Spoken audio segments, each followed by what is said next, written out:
Dobrý deň, vážené dámy, vážení páni. Chcem sa vám poďakovať, že ste prišli na tlačový briefing odborového združenia sestier a pôrodných asistentiek. Sestry a pôrodné asistentky sú pripravené podávať odmietnutie prác z nadčasov a môžeme to aj nazvať tzv. Vypovedanie nadčasov, ak vláda neupraví opatrenia na konsolidáciu verejných financií v oblasti zdravotníctva. V reakcii na posledné udalosti týkajúce sa konsolidácie verejných financií na rok 2025 v zdravotníctve je odborové združenie sestier a pôrodných asistentiek nútené podniknúť rázne kroky. Sestry a pôrodné asistentky sú pripravené začať podávať výpovede z nadčasov, ak sa situácia nezmení a vláda nezruší tieto opatrenia, ktoré výrazne ovplyvňujú ich pracovné podmienky a budúcnosť celého zdravotníctva. Požadujú zrušenie konsolidačných krokov, ktoré by mali zohľadniť skutočné potreby zdravotníckeho personálu a nehazardovali so zdravím pacientov. Navrhované zmeny týkajúce sa konsolidácie verejných financií priamo ohrozujú kvalitu poskytovanej zdravotnej starostlivosti. Preťažujú zdravotnícky personál a znižujú možnosti poskytovania adekvátnej zdravotnej starostlivosti.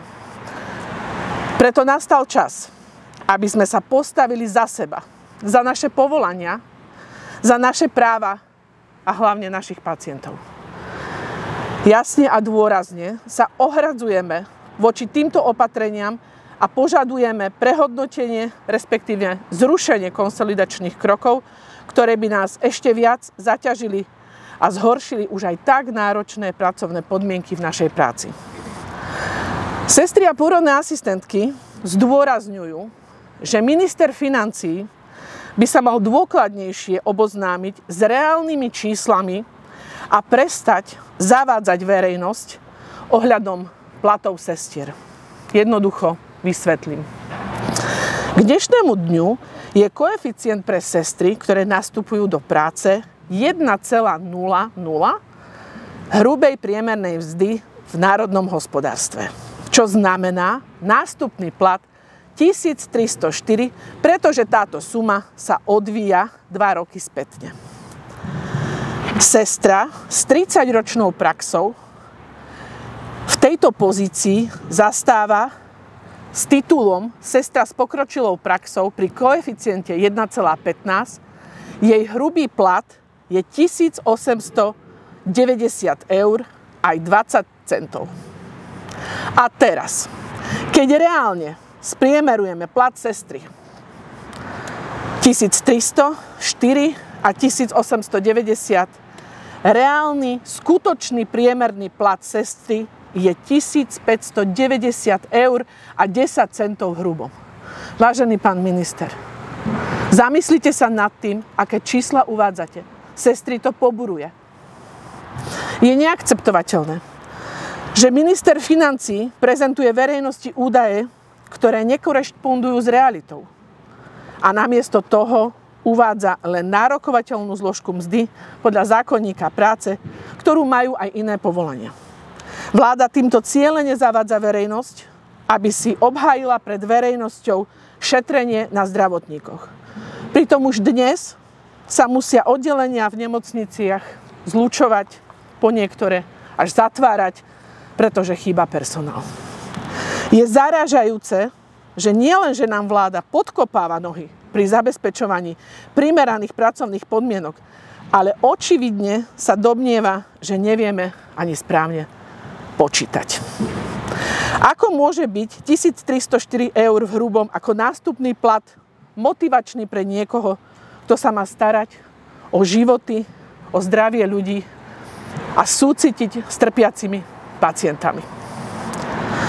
OZSAPA vyzýva všetky sestry, pôrodné asistentky a ich kolegyne v nemocniciach po celom Slovensku, aby sa pridali v boji za záchranu slovenského zdravotníctva a odmietli nadčasy v zmysle platnej legislatívy. Spoločne môžeme vyvinúť tlak na vládu a ukázať, že stojíme pevne za našimi požiadavkami aj za našimi pacientami. Spoločné kroky nás robia silnejšími a môžu viesť k reálnej zmene, ktorá zabezpečí dôstojné pracovné podmienky a kvalitné poskytovanie zdravotnej starostlivosti pre všetkých. Prioritou vždy bola a bude starostlivosť o pacientov. No bez adekvátnych pracovných podmienok a spravodlivého ocenenia práce a pôrodné asistentky nemôžu ďalej vykonávať ich prácu na úrovni, ktorú pacienti potrebujú.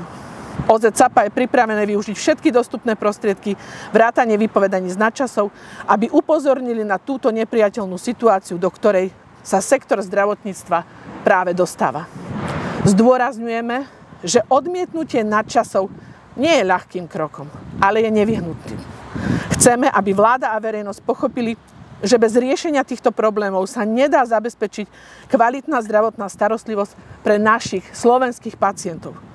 Nejde len o naše práva, ale aj o bezpečnosť a kvalitu zdravotníckych služieb, ktoré poskytujeme. Ďakujem vám veľmi pekne. Nech sa páči priestor pre vaše otázky. Môžem sa spýtať, že viete nám povedať príklady, že koľko máte alebo koľko majú vaše kolegyne tých nadčasov mesačne a čo by to znamenalo, keby teda nenastúpili do tých nadčasov? Tieto údaje vám vie zodpovedať každá nemocnica na Slovensku. My sme odmeňované podľa zákona 578 v ústavnej zdravotnej starostlivosti a vlastne každé to jedno zariadenie je individuálne na tom. Ale keď máme jasné čísla, 50% sestier je po 50-ke. Môžu odmietnúť tie nadčase zo dňa na deň. Zo dňa na deň. Tým pádom sa nevie postaviť služba. Nevie sa zabezpečiť 50%. Presne to. V absolútnych číslach. V absolútnych číslach sme to minule uvádzali.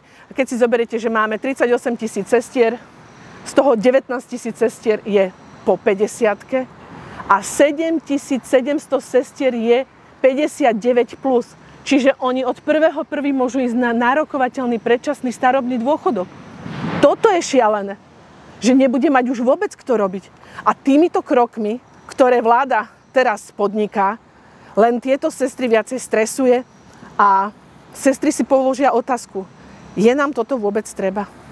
Keď v odvetiach národného hospodárstva v iných majú tie isté podmienky platové? Je to veľmi smutné. Pani Kavecká, a koľko sestier je odhodlaných dať výpovede z tých služieb? Lebo u lekárov je to nejakých 2635, tak u vás je to asi koľko? Takto. Lekári spustili túto akciu v podstate už od začiatku septembra. My v podstate na základe svojich odborových organizácií, ale aj sestry, ktoré nie sú v odboroch a v iných nemocniciach, ktoré nemajú sesterskú odborovú organizáciu, my im poskytneme všetky tie súčasnosť, akože tú súčinnosť, pretože im vlastne poskytneme právnikom vypracované návrhy na odmietnutie z nadčasov. Bude to mať určitú postupnosť. Na našej facebookovej stránke budú mať možnosť získať tieto formuláre a v podstate my môžeme sa pomaličky pripravovať na to, ako vláda zareaguje. Stále vláda ešte má čas. My nechceme pristupovať týmto krokom, ale keď budeme nútení, je to na sestrach. Ako sa sestry rozhodnú, tak bude. Má ten konsolidačný balíček, ako okresáva tie koeficienty? Lebo u lekárov je to z nejakých takmer 10/3 a u vás je to ako? Tieto veci, viete, či je to 10/3, 10/2, nebudeme sa vyjadrovať k takýmto číslom. Podstatné a najviac zarážajúce pre sestry je, že im berie z toho, čo už majú. Čiže je to najhorší signál, aký môže byť. Keď si zoberiete, že v okolitých krajinách motivujú sestry, aby prichádzali ku ním pracovať. Celá Európska únia je poddimenzovaná touto pracovnou pozíciou, týmto povolaním sestra pôrodná asistentka, tak je hazard s takýmto povolaním, alebo celkovo so životom a so zdravým pacientom takto narábať a riskovať to, že sa nebude mať kto o nich starať. No ale tá hlavná výhrada je vlastne aká vaša? Že nám siahli na nami už rokmi vybojované pracovné ohodnotenie. Keď si zoberiete, že 2. októbra 2013 sme tu na týchto miestach mnohé kolegyne stanovali. Stanovali sme preto, lebo sme chceli povedať vláde Slovenskej republiky a úradu vlády, že sme bezdomovci, nemali sme vtedy ani zákon.